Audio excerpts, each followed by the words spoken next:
You could have heard this episode 48 hours early on our Patreon, patreon.com/indieheadspodcast. By joining us for as low as $1 a month, receive episodes early, gain access to our Discord server, and get yourself an Indie Heads podcast sticker. Mainline episodes will open on our Patreon 48 hours before it hits our public podcast feeds. But if you're hearing this via our Patreon feed, we thank you so much for your support. We especially want to thank our Real Ones Patreon supporters, including Becca Etienne, Georgia Mikowski, Bradley P., James Boss, Marcy Anime, Delaney Mothman, Josiah Duncan, Janelle LaFleur, Matt Cameron, Estray Violet, Kevin Pierce, A. Watt, Javon Clement, Three Twist Balloon Dog, Charles, Nicole Rifkin, Tim's Discount Prices, Commander of Beef, Jay, Rena K, Ian, Matthew Taylor, Chance Holdup, Sarah Moore, Griff, Max Kapazinski, Mark Barry, Cal 50, One Identified Human Testicle Found by the Road, Chris Wade, Jake Wald, Grant, Keep Autism Weird, Rob Mariano, Max, Zach, Gavin Party Freak, Amber Grossi, Maze Farms, and Alex Grishmanov.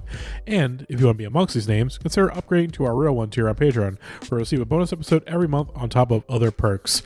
And before we move into this episode, I just want to thank the rest of our Patreon supporters like Jason Daphnis, Kevin Cookman, June K, Desmond, Ali Eleanor, Chedas, Nato, Eric Chow, Josh, Holiday Kirk, Drew Wharton, Jane Amjadi, Alexis David, Cody Gagan, Barely March, Mingle LaFleur, Will Griffin, Corbin Kamich, Gavlin, Matthew, Ethan Sapir, Matthew McPherson, Rainey Donaldson, Eleanor Grahams, Wilfer Throw, Garris420, Lily, Jacqueline Kadiga, Alec Felder, Midwest Maxwell, Molly O'Brien, AJ Moser, Eraserhead Baby, Matthew Herring, Jack Diggleman, Sarah L., Jeremy Bull, and Derek Pemberton. Anyways, though, enjoy the episode.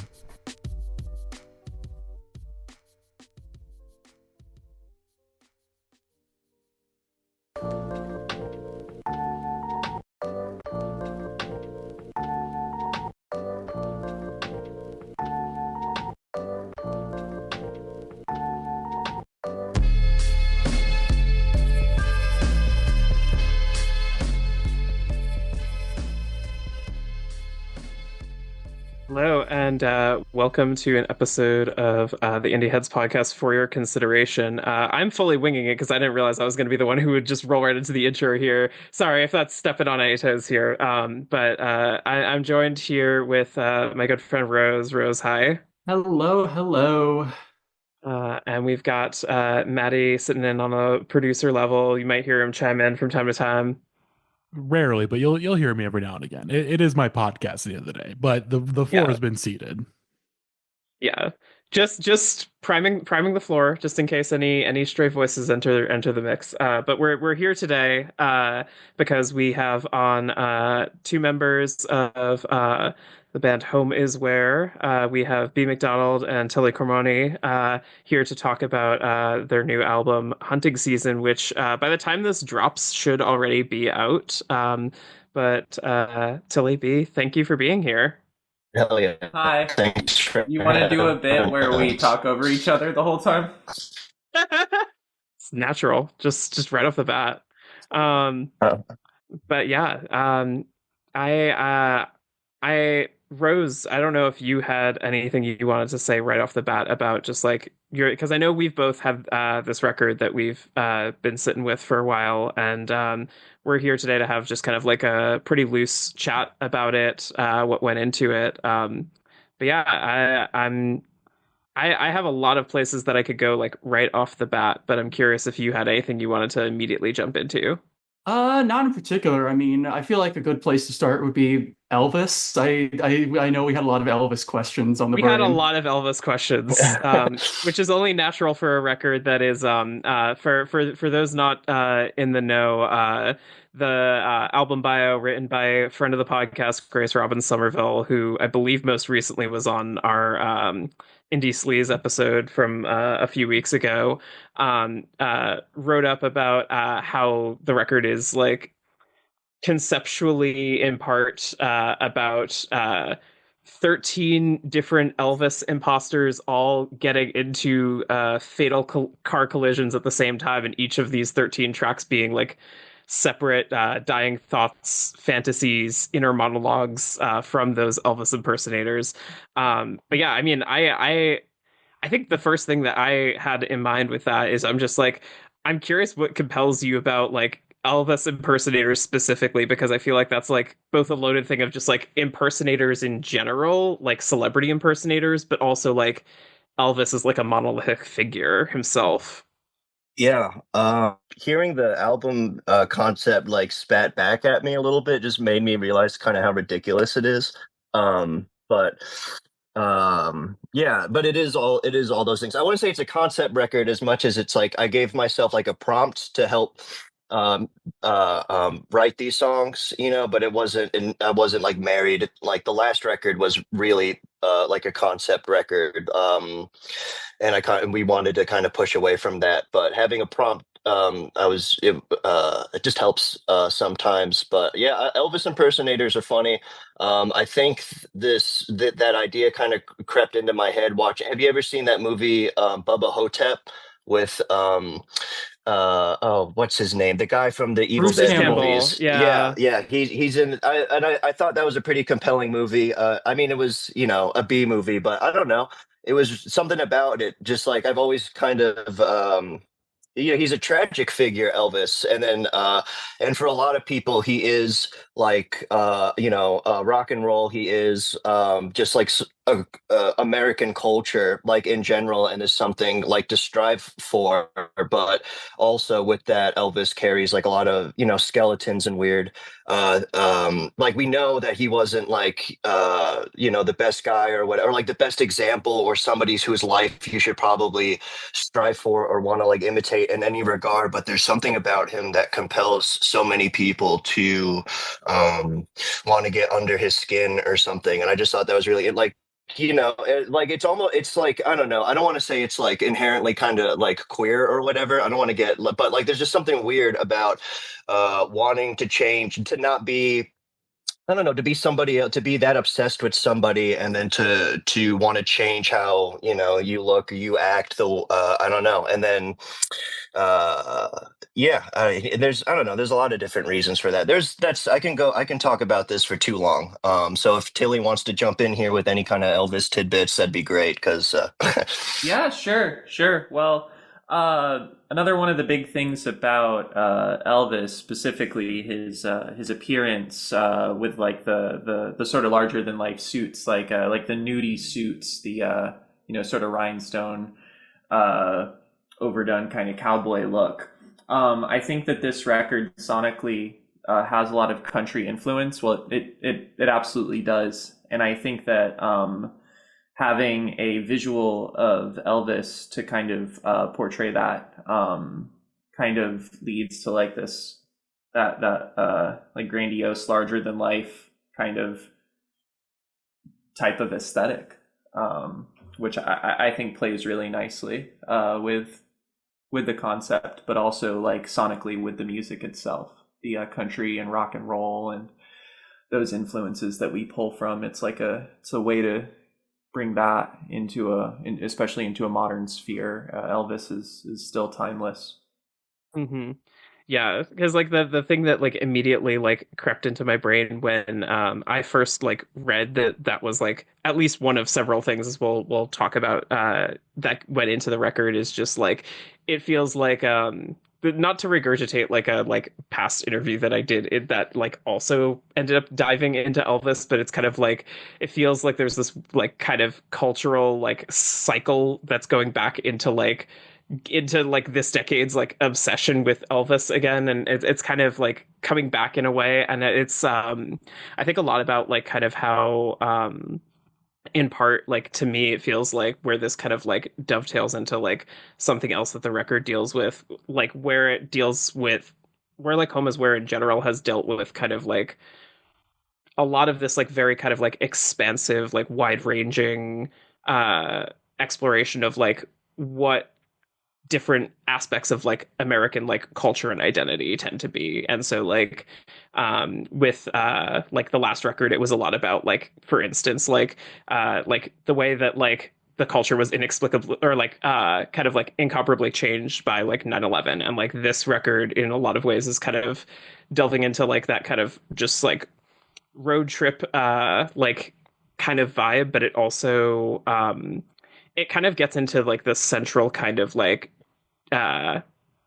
like not juxtaposition, but just like what's the word I'm looking for, like the kind of like contradiction of just like the like vast expanses of like natural space and beauty, but also like the ways in which like the American landscape has been particularly kind of just like like morphed in its own way by our like particular like post-industrial landscape. And so like I think about that a lot in terms of like, because you think about Elvis as like somebody who like really embodies, especially like with his like Vegas era, like the kind of like Americana kitsch. And so like that's kind of like, that to me feels like the kind of like the parallel in a lot of ways. So I'm curious like what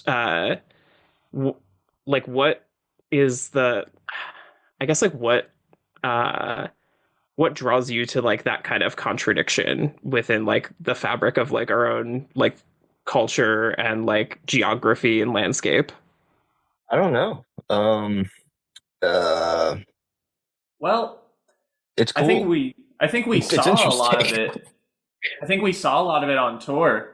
I guess, yeah. There's a lot more like their road songs, so there's a lot of that. And then also, I wrote most of these songs, kind of just like locked up in my house, not going anywhere, but like, thinking about these places that we would go to and or wanted to go to, or yeah. And I don't know, it was kind of like an escape, like it was like um I don't know what way to put it. I am really interested in the American contradiction. It's like another thing about Elvis too is like he's like the ultimate symbol of like rebellion, but also like of conservatism at the same time. Like there's a weird like you could like I don't know. He's just like a right down the middle kind of thing, and then it's just a matter of what your relationship to him is. Like for me, I got into Elvis when I was like a freshman, and I got into his like Sun Records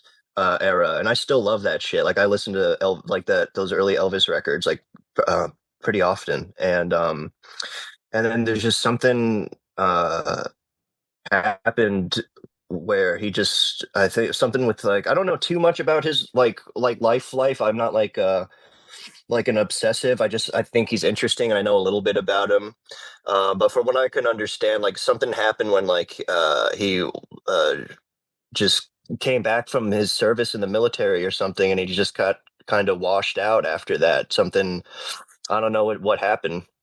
Or if it was like, I think he had the colonel, that guy, his manager or whatever, that would like pressure him to do a lot of just things that weren't very artful or very interesting because they would make money or whatever. Any I don't know. There's just something about America that I just can't just like like involuntarily write. Like I'll be trying to write like even love songs on here are include the I have to talk about landscapes or like how the light looks coming down for, I don't know. A lot of it too was homesickness. A lot of these songs are just about or like set in my brain in Florida, and I just really wanted to go home, and yeah, I couldn't. So I guess I wanted to in the songs. Yeah. I don't know if that Elvis, answered your question at all. Elvis is a great representation of the South, I think, in a visual sense and a sort of aspirational sense. So, yeah, I think the link to Florida is like very very obvious through just especially this conversation. Mm-hmm. Yeah. Rose, you want to take it? Yeah, on a similar topic, I think what just compelled you to like make the band's Southern identity a little more explicit in the music, pushing more towards country sounds? It was music we liked to listen to in the van a lot. When we were on tour and stuff, like other than like just like random stuff here and there. Like it was pretty consistent where like country music would always get us like talking about something or like hyped up and so I noticed that connection, and then like I just wanted to I don't know, I got really interested in it when we recorded the Daytona 500 song on the Whaler, and when we did that, I kind of knew that this is probably where we were gonna go, because there's just something about that pedal steel that just really hit me, and that like I don't know, and just like the way my thought process when writing that song, I thought was interesting, and it was something I wanted to explore more. and I don't know. I just always loved country music and like Americana kind of stuff, folk and blues and all that stuff. And I think we all wanted to focus more on just writing like a good song instead of like thinking about like an album, because the last one, everything about it was like how does it fit in context with the album, how does it flow, we need to repeat these motifs here, we need to like we treated it like kind of like I don't want to, a symphony's like a little extreme, but we did treat it with a lot of like tenderness and care. So I wanted to do something a little bit looser, a little funner. I think the prompt I said to Lily, we wanted music that you can grill to. Like you can just be outside, put on this record and just grill some hot dogs to it and have a good time. But also, that was like, I just it's also, Home is Where record though, so it has some of those weird parts. You know, yeah, I think that's about Tilly. What about, did I miss anything? I think when we were first getting together to write these songs, one of the things that we talked about a lot, and one of the things that we talk about for writing, like now still, but especially starting with The Whaler, was, or with hunting season stuff specifically, was the idea of just writing a song, just like a verse, chorus, a traditional song that just kind of stands on its own in that format of just like Western music. And I think that we've really dug, sort of planted our stake in that. And I think that's, yeah, I mean, I think that was a main motivator really early on, was identifying what are verses, what are choruses, and then keeping just a core idea of like verse, double chorus. Okay, what else can we do outside of that to make this more interesting? But it has to have that that foundation before it builds into anything else. Just songs, just simple songs, and then building from there. Mm-hmm. On that note, before we like move too far away from like the songwriting and like the instrumental stuff in general, I'm curious, like Tilly specifically, like what compelled you about kind of like the forms of expression you could take on with this particular mode of like guitar playing on the record in a way that like you maybe weren't able to on previous records. Well, you can be softer with this style of music. There's more in comparison to some of the more some of the more Whaler stuff is a little bit more surreal, and typically surreal kind of means louder.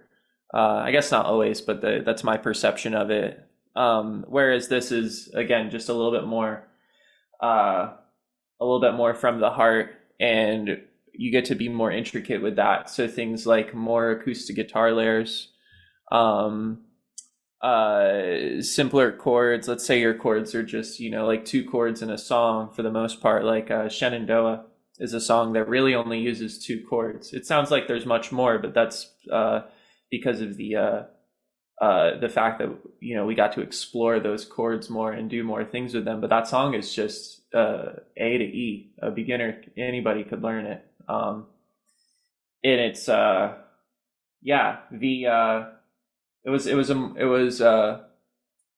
this style, especially like country songwriting, rock and roll, whatever, is very diverse in its sound, and because of that we got to play around with a lot of different textures without having to hit some sort of like to hit some sort of goalpost of extreme. It wasn't necessary at all. It was more in the layers. Yeah. How do you feel like the songwriting process has kind of adapted over time with, the added distance in between you in terms of like putting the songs together and things like that? We still got to get together, right, B? Yeah, we still got to crank it out in person, but I mean, we make it work. I think the big difference for this record is that I came to Tilley with vocal melodies already kind of in mind, because I would just scrub out one or two chords on a guitar and figure out like a vocal melody, and we tried to build a song around that. And I think that helped us kind of get the songs ready faster, because we were playing a lot of these songs on our last tour in 2023.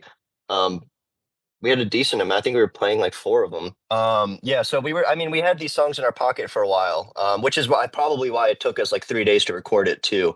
It took the band 3 days to record their parts, and then another 2 days to get the pedal steel piano stuff done. And then I don't know how long it took to mix and master it. But the big thing too, other than the songwriting process, is I think we early on made the decision to record it full band live with as little overdubs as we possibly could, and I think that really helped us figure out a lot of things, like I don't know, just how to get the songs where they're supposed to be, I guess.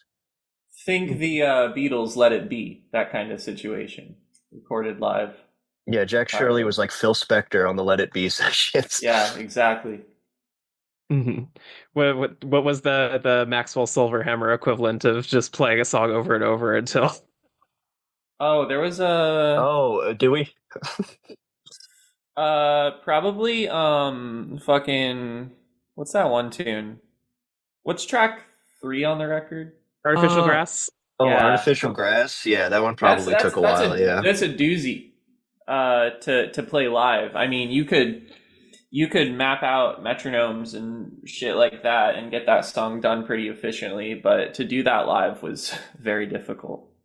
Mm-hmm. A lot of tempo changes. Yeah, like turning on a dime, like the whole band at once is just yeah. But while we were talking about, I definitely have some more that I want to talk about with like just the recording process in general. But before we get like too far away in it, I wanted to like because we alluded to the like Florida roots of the band as well. But I think I'm like more curious to like hear just from both of your perspectives, like as like people who like left Florida due to like the current like changing like sociopolitical climate, especially like how things have gotten just especially more fraught in like recent years, especially like as trans people, like how that like seeped into like the way you like approached the songwriting, whether like I mean we mentioned part of it being like the like sounds of the South, but also just like outlook, thematic content. I like when I was running it back on my way like back from work home to this, I was like picking out different places in which there's a very kind of like loaded like religious iconography like language across the record too, and so like I don't know if that was also a factor involved there. Well, real quick, B, if I may, because you definitely have, as a lyricist, you have a lot to say about this. But to me, since yes, you're completely right. We both moved away from our home state. To me, I kind of listen to the record and view it as like I'm penning a love letter away, like at war or whatever. You know, like I still love this place. I still miss it, but I'm gonna be away for a while, kind of thing. It's not to say that we don't go back. We do, but. Yeah, that's all I really have to say about it. It's a cloudy subject, I think, but maybe B has a deeper insight on that. I don't have any insights on anything. However, yeah, I mean, I moved out. I didn't want to move, but I saw the writing on the wall in 2021, and me and my girlfriend got out of there, and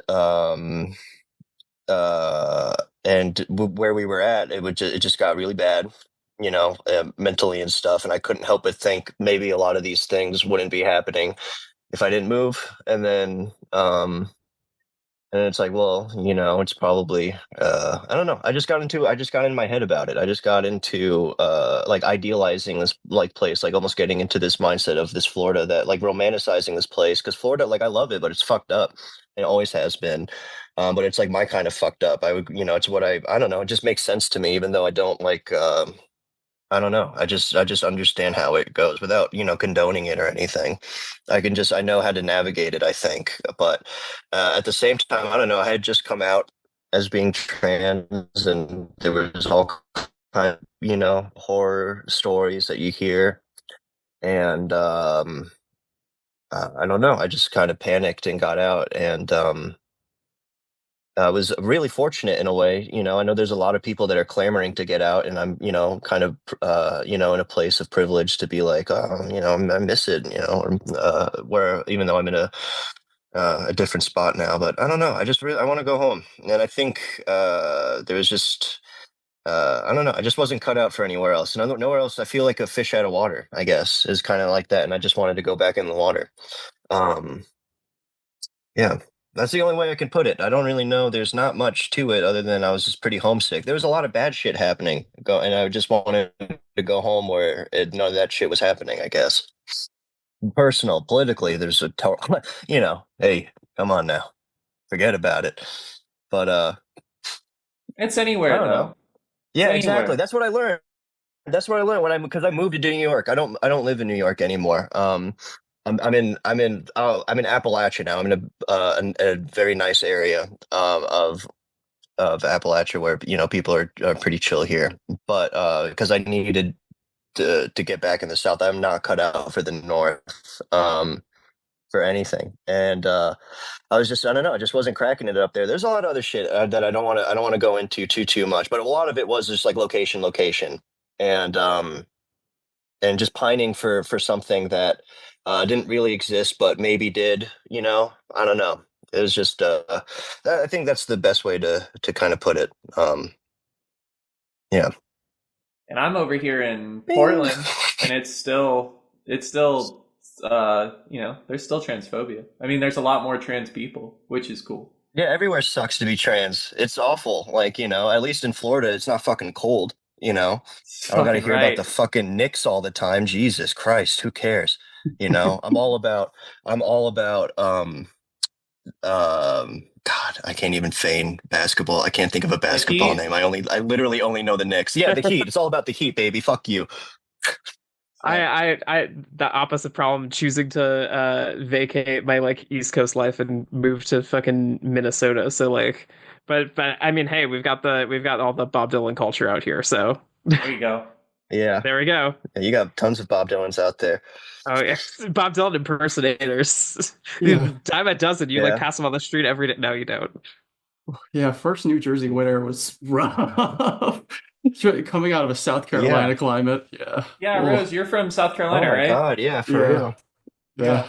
Yeah, so it's like, I don't know. I wasn't cut out for it. I can't tell you how many layers of clothes. And I mean, this is like the probably the easiest part, is the weather. But God damn. Yeah, I'm not, I'm a Florida girl. I'm a grit. I'm a girl raised in the South. I'm grits. There we go.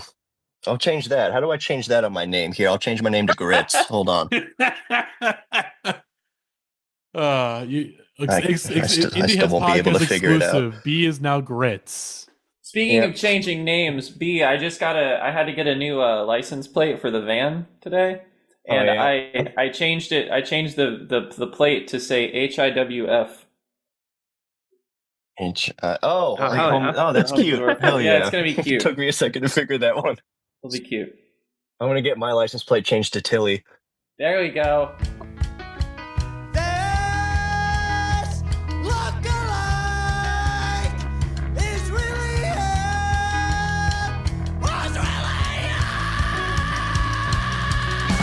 I was gonna say, well, this might like maybe like weave nicely into like because I when you were talking about like kind of like the ways in which a lot of this record was informed by like touring, especially like given that so much of it like comes from like Floridian perspective. I was curious if you had like any specific like sites or landmarks or like stretches of like America that like really stood out to you like on that like stretch of touring that like you felt like really kind of like uh compelled by, like whether or not it made it yeah. into I the think we music. really like Texas. The answer is Yeah, Texas. Texas is a huge one. Texas and LA for me. I don't know about everybody with LA, but I was thinking a lot about LA writing here too. But Texas was a huge one. We all love Texas quite a bit. I don't know why we like it so much, but it's awesome.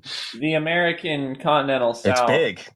It is. It's expansive. The skies are huge. There's certain parts of Texas too, especially in Southwest The Texas. tea is sweet. The tea is very sweet. There's javelinas, those little piggies. Marfa, Texas is one of my favorite places in the world there. It's a cute little spot in the desert between San Antonio and El Paso. El Paso is awesome too. Yeah, I don't know. It's these little oases in this vast place, and it's real cool. I think when we say Texas as well, we love it all or whatever, but like West Texas is kind of where it's at. Oh, hell, West Texas. That's right. Yeah, like San Antonio and all that. Oh, yeah. That's am I where, right? West Texas? Am I wrong? I know we really like San Mama Antonio. Margie's. Mama Margie's. Mm-hmm. Yeah, the best Mexican food we've ever eaten. At least I've, yeah. 24-hour Mexican food spot in San Antonio. There's 2 locations. So fucking good. And it's so good. All night, all day. I'm literally, like, my mouth is watering right now. I was gonna say, do you hit Texas on this tour that's coming up? Because like, yeah, I think we have multiple dates in Texas. Oh, do we?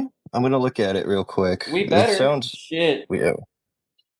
I'd be so he's mad. Gonna hold out until then. Yeah. Be so mad at Alex if we're not going to San Antonio. Yeah, we're playing Austin. We're playing this at this place called Antone's, and then we're playing in Dallas called this place called Club Dada in October. So get your tickets now on the website. They're not for sale yet, B. How many times do I have to tell you to post that they are for sale? This isn't live. Friday. They'll be live. This ain't live, honey. This will be ready they'll be out by the time this comes out. But I have fucked that up. I have been posting the wrong links consistently. And it's so now Tilley and our manager are in charge of the social media because I'm not paying very close attention to what I'm supposed to be posting. I'm sorry. I'm sorry to everyone who is very confused suddenly concerted downstate.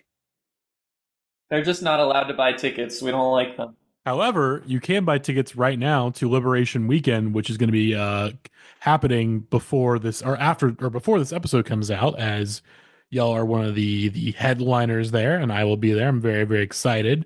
And I'm going to get one question in. This is the Rose and Natalie show, but I want to get one question in. Again, how excited are y'all to play Liberation Weekend? How was it connecting with like Jael and the Echo Crew to play Liberation? Well, I was living in New York, and friends of mine. I was living in the city, and friends of mine. It's happening, guys! It's finally happening. We're getting liberated. Are you fucking ready? It's gonna be sick. Yeah. All the problems on the record. It's that they're not going to matter after next weekend. Yeah. It's awesome. Yeah, no, it's good shit. It's done. Yeah. It's exciting, but it's awesome. exciting. I'm very excited. Yeah, they Echo seem like nice Astral's people. A good crowd. I think. Yeah. Good crew. Yeah, they think I don't know. I don't remember how we got logged in. They knew. I don't know how they were. Our manager was their manager for a little bit, and then they put on this festival, and they asked us. And as soon as there's something that has to do with trans people or anything like that, we always try to make a point to do it. I mean, so it was just like, yeah, of course. And then it seems like it's going to be a really cool thing. We haven't played DC that much, which is kind of interesting. I'm excited to explore DC a little bit more and see what it's all about. And our buddy Jacob is also going to be right. Is this confirmed? That's right. I don't know. Yeah, Jacob. Yeah, our buddy Jacob's playing pedal steel. Jacob Beans, he'll be there. Jacob Beans. Yeah, he's great. He played with us last year when we played the Unitarian Church in Philly and wherever we played in New York. I can't remember, but it was a great show. Williamsburg, but yeah. Echo Astral rules, JL rules. I was living in Brooklyn at the time when a lot of my friends were playing shows with Echo Astral, and I went and caught one with one of my friends, and I thought that they were really good, so started talking to JL, and got in with that crew, and then we had the same manager for a second, because I said, "Hey Mel, you should check this band out," and they're friends, they're nice people, and they make killer tunes, and their new record's going to be fantastic. Heard the rough on that, and it's so good. And just with other trans people, it's sick. The fact that they're putting together a festival is also cool. It rocks. It's gonna be good. It's gonna be great. Hell yeah. And that ends my portion of the FYC episode. Back to Rose and Natalie. Thanks, Matty. Great plug. I hope you enjoyed that. That's all you're getting.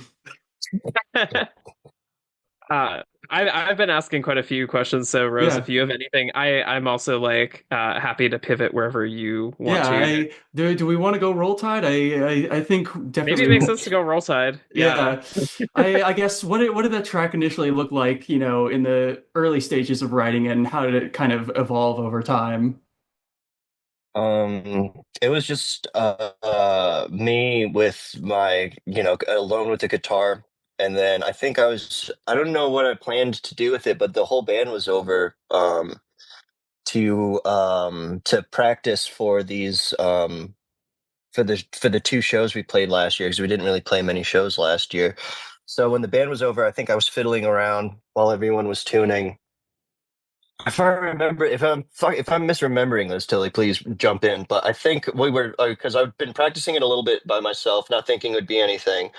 And I think we were trying to warm up, and I started playing it, and then we all kind of just joined in, and it kind of just became what it would like. I think the first time we played it, we jammed, after the part was sung, we just played it for, I don't know, like 10 minutes or something crazy. Like we just jammed for a while, and it felt really good, and it was really different from everything else we had been working on, but also like it fit in with the I don't know, just the idea with the record. I mean, definitely lyrically, but with the way it kind of accidentally came together, I thought it was nice. Like, oh, cool. It's like we're literally all in the same headspace. It's awesome.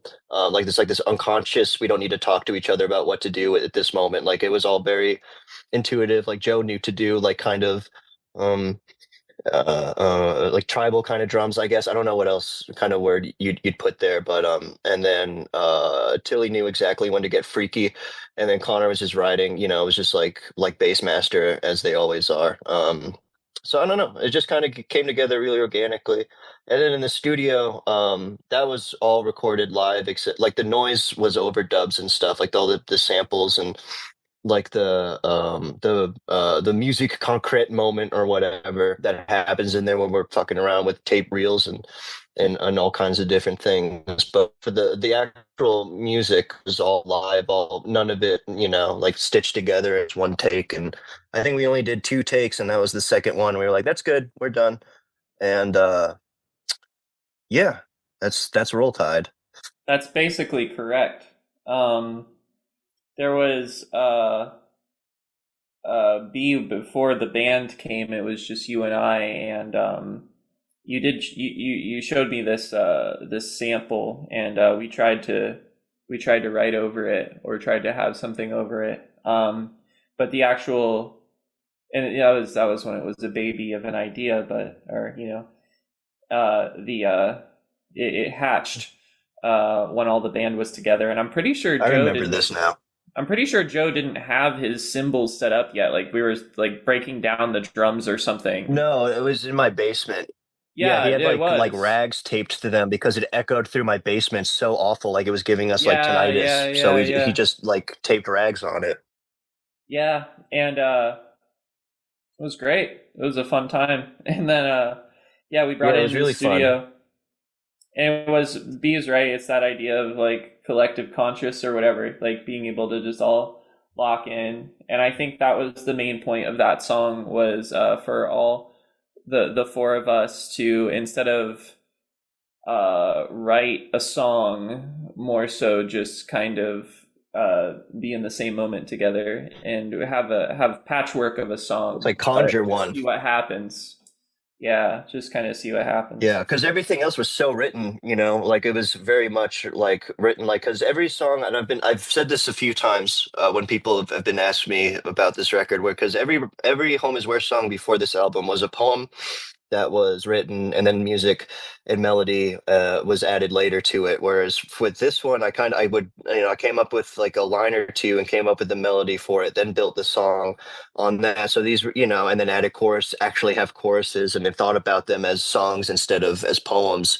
So that was, we really, focused on just like structure and just understanding like the anatomy of how these things are supposed to flow, like what makes like a good song or something, or a song that we like more than not like a good spot, like what are the songs that we like, and how do we do that. And then but for Roll Tide, it was like conjuring it out of nowhere, like it was like a seance or something. It was so drastically different from everything else we were doing that it was really fun. I think kind of needed too. Like, I don't know, for the album. I On some days it's probably my favorite song on the record, and then some days it's not. So take that. I don't know. I don't know what else to do. It's a cool. I don't know. I hope it's a cool song. I need people to tell me my things are cool, or else they're not worth doing. Yeah, I like how it starts like a song. I like how it starts like a song and then devolves into a thing, But and there's some what's the word? There's some influences on there for sure, like taste wise. Some of the recording was out of necessity. I think the fact that we only did 2 takes was out of necessity. That's the only track on the record that the guitars aren't double tracked. It's just one guitar, because I had to leave early because I was going through some health issues, and I had gone to the hospital earlier, I think the day before or whatever. So it's like, yeah, just went in, we recorded it, we did not double track it. Also, there's no way you could double track playing the exact same thing again, having it not rehearsed at all. And so it may be it might almost be thin, but I think it's raw in that way. And one of the guitar lines on there, this like ascending guitar line that's like maybe 6 or so minutes into the song, is actually a sort of quote from the beginning, like before the song actually kicks in, of "Marry Me Archie" by Always. You couldn't tell at all, but like if you listen to them side by side, you could say, hey, that guitar line they're doing the same thing, and it was informed by that. And then by another band called Dilute, a math rock band, there is some energy that they pull on some of their guitar recordings that wanted to pull there, and it kind of steered the song into this fast pull-offy, slidey thing that the drums really kick into really nice. And that's when the song takes away from, like, it's when the lyrics cut back, and now it's more instrumental is where that gets pulled from. But it's a good track, and I think we all were on the same mind, on the same wave when we tracked it.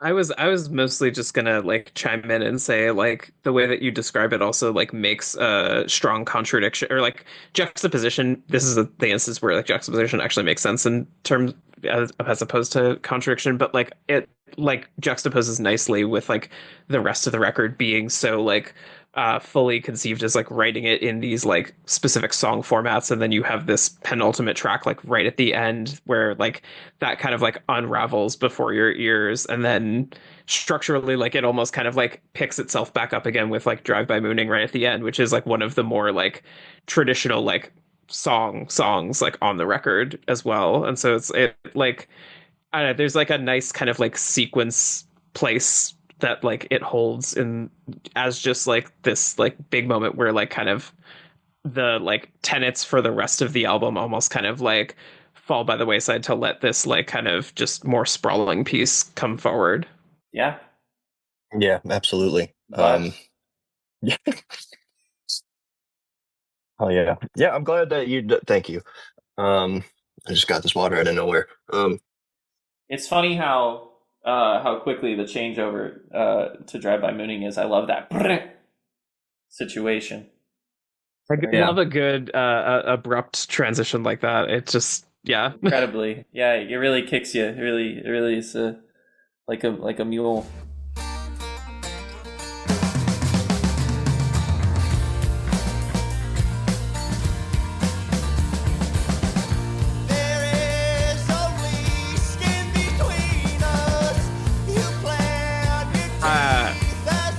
I can, Rose, do you want me to pivot to like one of the things that this is just a pure just free. like shit take question, and maybe there's like nothing to this, but I was just like, since we're on Drive By Mooning, I know I like re-listening to it again today, I was like, there's like multiple tracks here that reference mooning.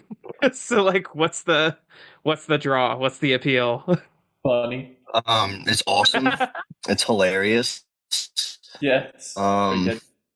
I think it's really innocent, but it's also, you know, pretty rebellious. You know, it's like a little snot nose, but kind of cute. I don't know. It's an endearing kind of fuck you that I always, you know, kind of found cool when I was a kid. You know, like you know, we watch a lot of like Beavis and Butthead and you know, crude stuff like that. It's always, you know, a lot of these songs are so like, oh, boo, boo, boo, boo, boo, boo. So it's kind of nice to just have, you know, like something silly like mooning or you know, something like that in there to lighten it up a little bit. And I did not realize that there are a lot of mooning references on this record. Cool. I'm gonna investigate that a little bit. There's even that one where you laugh in it. Yeah, I did crack myself up Lakahachi. in the stew. Yeah. Yeah, it was the Lon Chaney line where I was like, hey, wait a minute, like there's something here. It's like a little bit of a thread running through. But yeah, I guess we also mentioned this like briefly, but like I don't know, it like even just on first listen, it struck me like having the refrain at like the end of that track as like the thing to close out the record, like I guess I'm just like because I thought this like right from the jump, but I'm uh like I guess just the simplest way to put it is what drew you to the idea of like having such a kind of like big definitive like dropping the artist's name in the like last track in a way that like you hadn't, at least to my knowledge, like just running from my memory, like pulled on like any previous records. Yeah, well, that was a pretty literal like thing because, like I said earlier, you know, I don't want to sound like a broken record or anything, but I was having a pretty hard time with you know things going on in my life, and the one of the only things besides you know just having you know some close friends and family um was the only thing really kind of keeping me going because it got so fucked up, you know, and dark, like it was literally like the probably like I don't know, I really just went through it. So anyway, I don't want to harp, but it's the thing that kept me going was Home Is Where. Was this band, this thing, writing these songs with Tilly and Joe and Connor, and that the act of the having just I don't know, I felt like I was really connecting with something with writing these songs. When I was writing them, I didn't think they were like, you know, I was like, oh, I have gold here or anything like that. I just had a really nice time kind of focusing on them and like escaping into them in a way that I probably hadn't since I probably started writing the words to I Became Birds when I was like fucking 16 or something or whatever. But I don't know, I just felt like a new found kinship with it because there was I don't know, it was just it was only I don't know, there's only love in it, you know, there's only love in Home Is Where. So it was kind of easy to it's kind of like a love song to Tilly, Joe, and Connor, and to everyone really for allowing us to do it and keep on doing it. Because if I didn't have this, I don't really know, you know, I don't know where we'd be. So it wasn't like an ego thing where it's like, yeah, we're this band, we're so fucking cool or something. And it wasn't like tongue in cheek either. Like it's pretty sincere. I really meant it, that this band means a lot to me. And no matter what happens, this is something that's always going to be special to me. So yeah. It's like what they say in Fast and Furious, family is forever, I think, or Yeah, that I believe that's it. I think that's what Family they is say. forever. It's something like that. Yeah. And you know what? We do keep it all in the family. We Yeah. really do. Oh, I mean, yeah. we've got we've got some other musicians joining us for some things because Josiah and his wife they're now raising a baby, and Yeah, there's a home is where baby. there's a home is where baby. It's gonna write the best songs ever. She's gonna grow up to be awesome. Yeah, his name's Homer, and he's gonna be our next bass player. And he's old enough. We're gonna have 2 bass players. Homer is where. All the drink tickets are going to like Apple Juice. It's gonna be great. Yeah.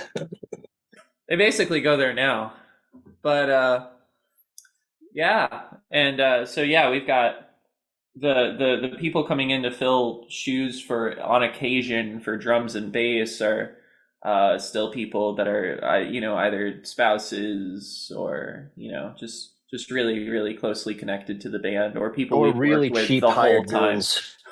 Or really cheap hired goons. Our goons? That's right. Yeah, we got. We don't know who these people are. No.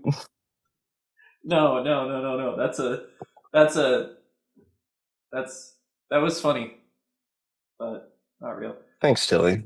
Yeah, sure. Okay. Yeah, all in the family. Olive Garden, Fast and Furious, all of it. This is what we're all about.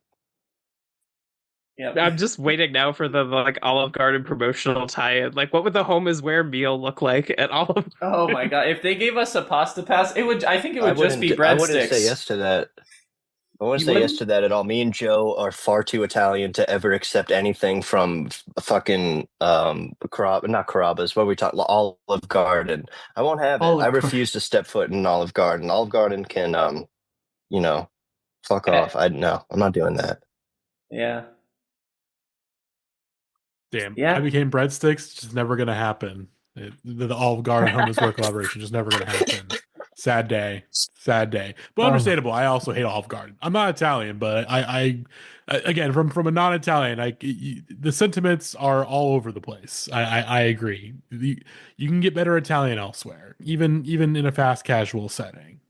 We're trying to get that Taco Bell sponsorship. So Taco Bell, if you're listening, because our drummer worked at Taco Bell for like 8 years.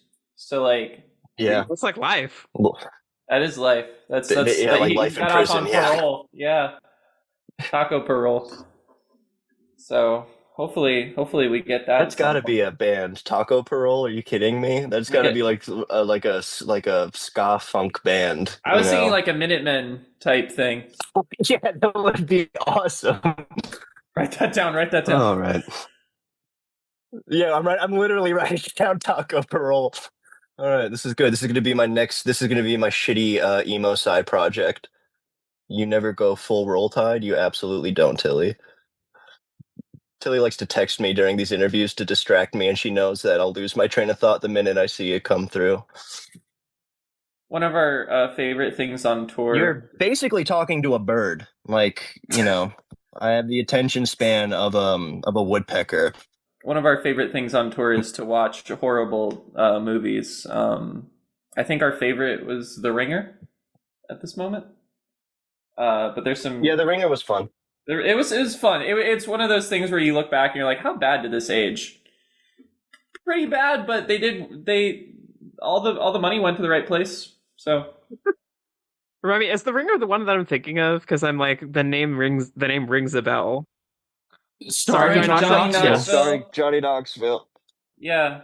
Yeah, And it was sponsored by weird. the Paralympics, and all the money went to the Paralympics. Oh. Which is fucking awesome. Yeah, it was really, yeah, it was pretty interesting watching the behind the scenes for that movie and stuff. But it was also like a time capsule for us because that was like the era we were all like, and that was our adolescence. So it was like, it was weird watching Yeah. it because I felt like, it was like the closest thing you'll ever get to like a time machine. Like a few months ago, me and my girlfriend put on like the first season of Tosh.0 just to Jesus see, Christ. what it was like. And I swear to God, it was like going through a time machine. And I was like, it was petrifying. Like I thought I was in high school. And I was like, I kind of got like a panic attack a little bit just from how like visceral it was like. That's it was insane. like, I don't know, it was really like an actual nostalgia trip. Like it was scary. It was a little scary. I didn't want to go back. Mm-hmm. There are times where like occasionally like my girlfriend, like there are bits of like around like the like late 2000s early 2010s internet culture that she like completely missed out on, and every time I've had to like go back and like show her those things, I'm like in my head, like I'll have like a blaring thought of just like, oh, I know exactly when this is because I remember Tosh.0 had it on like when I was in high school, and be like, Jesus Christ, that's a terrifying way to date myself. Oh, jeepers. Who do y'all think deserves a web redemption in the year 2025? Well, how about that? Let's offer that question. Who should get a web Shoe redemption? Oh, Hell yeah. oh God, Shoe Nice. I'm trying to think what viral things have happened in the He did last. a video for us a few years ago with our what was it, the split for Record Center. We had a Shoe Nice ad. Hell yeah. God, I'm trying. Is that, did the Costco guys, are they still here? They're still around. Yeah. Although the Rizzler Yeah, is I feel like definitely they're still in lapped the them. rotation. The Rizzler Where's is doing the great. redemption? What do they have to redeem? They have to redeem themselves from being Costco I haven't heard guys, from them I in the guess. past week. Somebody check on them. Is little Costco doing Costco okay? Jr. That's Big Justice. That's Big Wait. Oh yeah, that's Big. That's Justice. Big Justice and AJ. Big Justice is the big remember one. if Big Justice is the dad or if Big Justice is the kid. I think AJ's the kid and Big Justice is dad. Big Justice, he's a pro wrestler. If y'all didn't know, he's done That's a couple cool. matches at AEW. It's honestly very sweet because he was a professional wrestler when he was younger, and then he had his kid, and he had to stop doing that and have a career. And now things have kind of come full circle. It's nice and sweet and beautiful, and they get to wrestle and enjoy chicken bacon chocolate chunk cookie. It's a wonderful life the Costco guys I live. don't know. I just found out about them recently, and I find them very unsettling. I don't like the way either of them look at the camera. It really freaks me out. I don't like them. Like I don't like their content. They might be fine people, but I do find it quite unsettling. Like there's something uncanny about them. I don't think they're real. I think they might not. You said that like know. a paranoid grandma getting like a desktop computer Really, there's installed something in her about house. this that I find really fishy. I don't know what it is. I don't fuck with it at all. It freaks me out. Next question. Please Let's do not move show on. me I don't want more. to talk. I don't want to talk about this anymore. Oh, jeepers. Costco guys breakdown here, exclusive on the Indie Heads podcast. All these exclusives. I Are we mean, gonna have beef with the Costco guys? I'd be. That'd be a good I was gonna publicity be like, stunt. that would be a good publicity stunt. I was gonna be like, I'd be flattered if the Rizzler listened to us, and I was like, would I be flattered? Like, what would I feel if I? I would mostly feel scared. Like, why is that child listening to podcasts at that age? Yeah. When do I didn't because podcasts this is completely unrelated to our music at all. This is but when do kids start listening to podcasts now? I didn't start listening to podcasts until like 3 years ago. So I mean, like, what age is what is it? What's too early to like? Is a kid who's 7 years old weird for listening to a podcast? Like, yeah, I listen to I can't think of a like Jokerman. Like there's a kid, like a 7-year-old kid who got really into Jokerman podcast. Is that like strange? I'm an That kid's just tuning in on all the Desire bootlegs specifically. He needs to know. I'm in full outlier on this, and you can't trust me because I was the kid who like had back when podcasts were still in like video form that you could download to like an iPod Classic, like in the year 2009. I would like watch them like in my bed as extensively. Like that was my podcast consumption, like back in nascent podcast days. Yeah. So I have no sense of this shit. Wow. I guess it's however old the kid in that fucking Ghostbusters movie that's just named Podcast is. That's the child's age. Oh my god. I've got no time for dog-ass podcasts, no time for those dog-ass podcasts. That's my impression of Bob Dylan as a 7-year-old when he's asked about podcasts. I'm the dog-ass TV shows. I do think every time I'm scrolling through Netflix or something, I'm like, I don't watch dog-ass TV shows.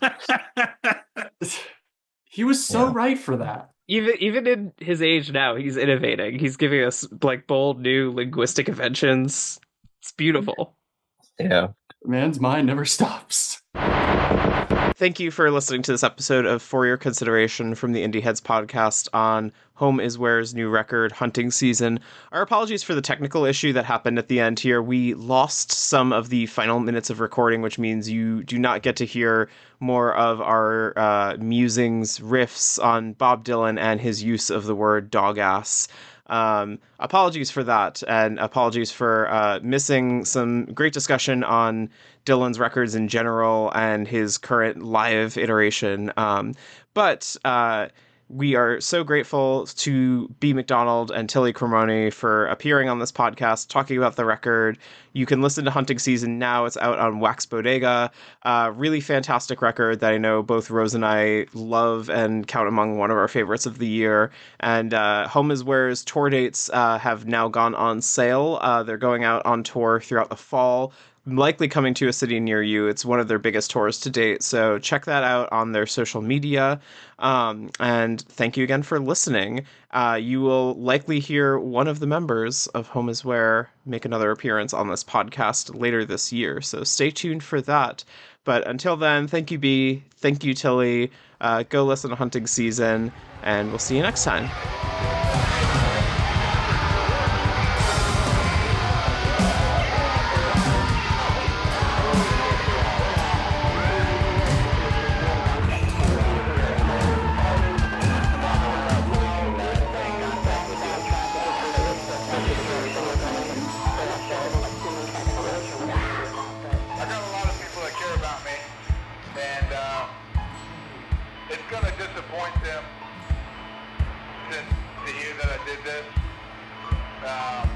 I would like to apologize